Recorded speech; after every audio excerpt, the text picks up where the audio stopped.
नमस्कार, कार्यक्रम नजरिया में आपका स्वागत है। आज यानी 3 मई को पूरी दुनिया में विश्व प्रेस स्वतंत्रता दिवस मनाया जाता है।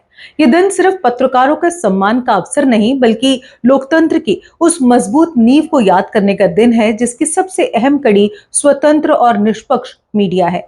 आज जब दुनिया तेजी से डिजिटल युग में आगे बढ़ रही है, तब प्रेस की भूमिका और भी ज्यादा महत्वपूर्ण हो गई है।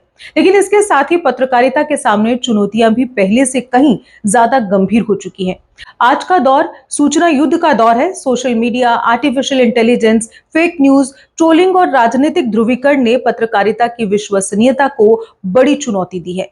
एक और मीडिया को लोकतंत्र का चौथा स्तंभ कहा जाता है। वहीं दूसरी ओर कई देशों में पत्रकारों पर हमले, सेंसरशिप, धमकियां और गिरफ्तारी जैसी घटनाएं लगातार बढ़ रही हैं।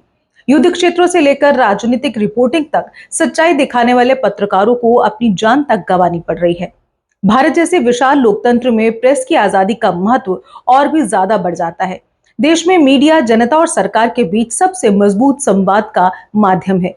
लेकिन पिछले कुछ वर्षों में मीडिया पर पक्षपात, कारपोरेट दबाव, राजनीतिक प्रभाव और टीआरपी आधारित पत्रकारिता के आरोप भी लगे हैं। कई बार खबरों की गंभीरता से ज्यादा बहस और सनसनी को प्राथमिकता दी जाती है, जिससे असली मुद्दे पीछे छूट जाते हैं। डिजिटल मीडिया ने आम लोगों को अपनी बात रखने का मंच जरूर दिया है, लेकिन इसी के साथ फर्जी खबरों का जाल भी तेजी से फैला है। आज एक गलत सूचना कुछ ही मिनटों में लाखों लोगों तक पहुंच जाती है। ऐसे में जिम्मेदार पत्रकारिता और फैक्ट चेकिंग की अहमियत पहले से कहीं ज्यादा बढ़ गई है। विश्व प्रेस स्वतंत्रता दिवस हमें ये याद दिलाता है कि पत्रकारिता सिर्फ खबरें दिखाने का काम नहीं, बल्कि समाज को सच से जोड़ने की जिम्मेदारी भी है।